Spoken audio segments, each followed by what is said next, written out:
là, tu peux réellement réussir à économiser jusqu'à 80 € par mois. Si tu veux vraiment faire des grosses économies d'énergie, moi, ce que je te conseille, c'est chez toi, tu as peut-être un ballon d'eau chaude, tu sais, un ballon électrique.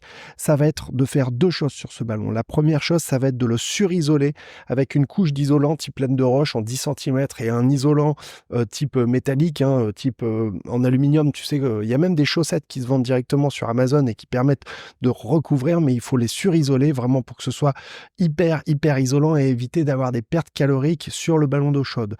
Ça, c'est la première chose. Deuxième chose, il faut aussi isoler les tuyaux pour éviter qu'il y ait une perte de chaleur. De l'isolant pour les tuyaux, ça coûte vraiment que dalle. Tu vas en magasin de bricolage chez Brico Dépôt, franchement, tu en trouves ça pour 3 francs 6 sous. En plus, il y a un troisième truc que tu vas pouvoir faire, c'est installer un petit programmateur sur ton ballon d'eau chaude pour faire en sorte qu'il ne chauffe qu'un jour sur deux.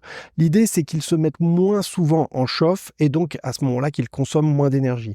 Alors, il faut faire attention quand on commence à jouer à ça. Il ne faut pas que l'eau à l'intérieur du ballon d'eau chaude elle redescende trop souvent en dessous d'un certain degré, etc. Parce que sinon, il y a des risques de légionellose et de développement de bactéries. Nous, c'est pas notre but. Nous, on veut faire des économies, mais en privilégiant la sécurité et la santé. Il faut savoir que le ballon électrique, c'est vraiment un truc qui consomme énormément d'énergie et de manière, je dirais, entre guillemets, passive. Même si tu fais des économies sur les ampoules, les machins, les trucs, etc., tu vois, tu fais gaffe à tout, bah, tu as encore peut-être ce gros ballon d'eau chaude qui consomme énormément d'énergie, en fait, pour rien, quoi, tu vois. Évidemment, je pense que tout le monde aujourd'hui a déjà installé des ampoules à économie d'énergie chez soi, mais le problème avec ce type d'ampoule, c'est que bien souvent, on a les circuits électriques qui finissent par fatiguer et cassé, clairement, donc il faut changer toute l'ampoule, quoi. Alors que finalement, les LED, elles, continuent de fonctionner. C'est le circuit d'abaisseur de tension qui, lui, finit par faire des siennes. Franchement, utiliser des programmateurs, faire attention à sa consommation d'énergie, mieux isoler la maison, etc.,